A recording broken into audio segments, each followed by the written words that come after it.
What? Hello everyone. Hi.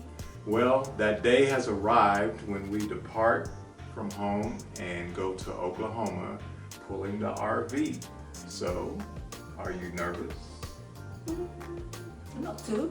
I'm more excited. Okay, excited. Me too. So no nervousness, no scared, No. no worries, just excited. The day has arrived. Yes. Okay, well good. So we're gonna go and head to the storage area where the RV is parked, and the host, which is a husband and wife, will meet us there. And the husband, it kind of works out good because me and the husband will work on the outside, getting the trailer and the truck hooked up, and then the wife is gonna take you inside and go over all of the operations of the inside. And we'll do a trip of the inside. Yeah, we'll do On a another video, video. a video Yes. of the inside on another video.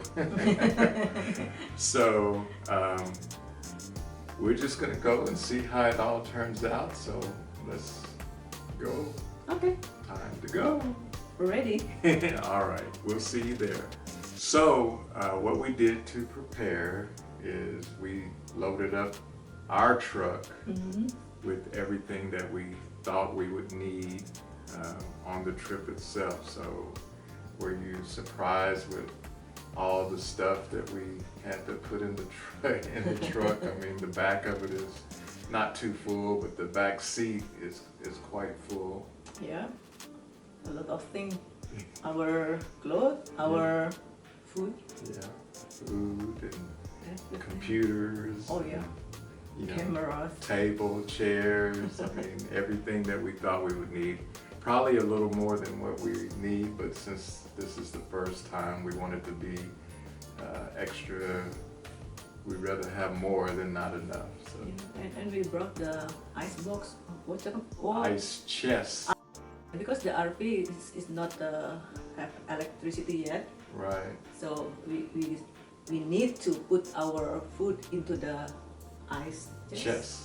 Yeah. I Yeah. call it ice box. Yeah. We arrived at the storage place around 7 in the morning. It's still dark Yeah, and still cold. dark and pretty cold this morning. Right. And so, as you can see from the video, there's a lot of RVs here. You know, we had mentioned before that RVing is popular, and I think it's popular, but we just don't mention it. yeah, so we just notice it more now that we're going. Yeah. It's like buying a new car. You don't see it until you buy the car, and now they're everywhere. Yes. So.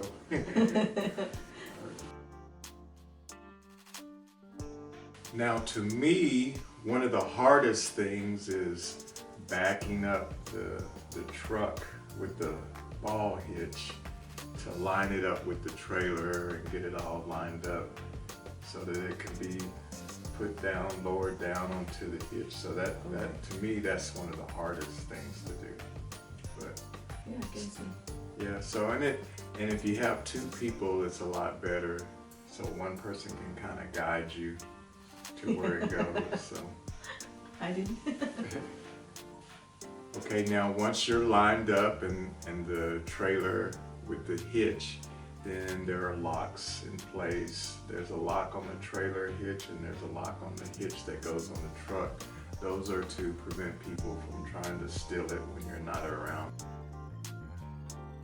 The next thing, especially on this particular trailer, is there on each of the four corners of the trailer, there's what they call levelers, which are items that go up and down. So when you're stationary, it balances or it levels the trailer to make the floor level. Now on this trailer, the levelers are manual. Once the levelers are up, the next thing is to actually lower the trailer onto the truck. And I found out there's a couple of tricks to doing that. You know, even though you let the hitch down onto the ball, you have to really make sure that hitch is on there securely and there's like a safety latch, and if that latch doesn't click, then it's not on there good. So a few of the tricks are, once you think it's lined up, you can jump up and down on the truck and make it, click in there. But one of the main things is you probably will have to drive the truck up just a little bit, and it'll pull on the trailer, and then it'll fall down, and then you'll see that latch click, and then you'll know it's on there good. Once that latch is on there, then you can lock everything back up. So those were a few tricks that I had to learn. It looks kind of funny jumping up and down, but that's what I'm doing. Yeah, it works. Yeah, it worked. Okay. Next.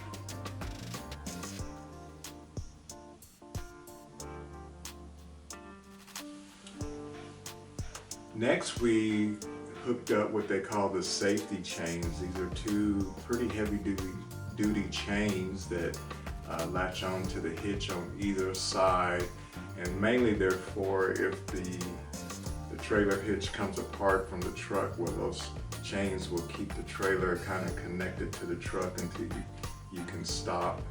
And also there's what they call a breakaway cable, and what that breakaway cable does, it also helps stop the trailer. If the trailer comes apart from the truck, then that breakaway cable will activate the brakes on the trailer, and the trailer will stop more easily instead of just keep rolling down the highway. So those are two important things, Right. the safety chains and the breakaway cable. Then kind of the last thing in that area to hook up is going to be your power cable. It's the big black cable that comes from the trailer to the truck, and that's actually what gives you a little bit of electrical power. It's not enough to run anything inside of the trailer, but it's what operates your brakes and your lights. Okay, there's also, this is kind of an extra connection. Not all trailers have it, but they're called sway bars, and they're very thick, strong metal rods that you connect up from the truck to the trailer. And the purpose of those sway bars is if there's high wind, it keeps the trailer from kind of swinging back and forth like that. It'll kind of hold it in place, and it won't, more steady. It won't swing as much to the left and the right. So that makes the drive a lot better and a lot easier to do when you have those sway bars on there.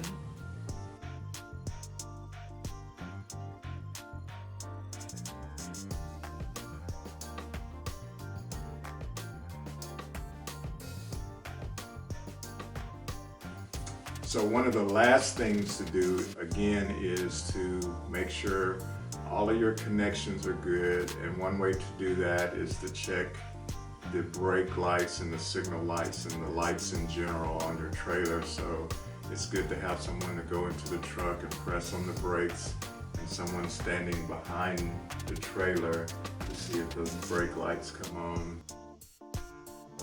Make sure that everything is locked up also. Your latch on your ball hitch and your hitch are locked up, so for whatever reason they don't come apart whenever you're driving. So that's good to have the lock on there.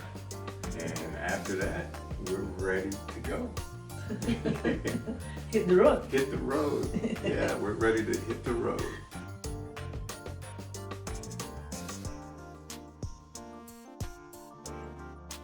And then as we went down the road, we went across the Red River into Oklahoma.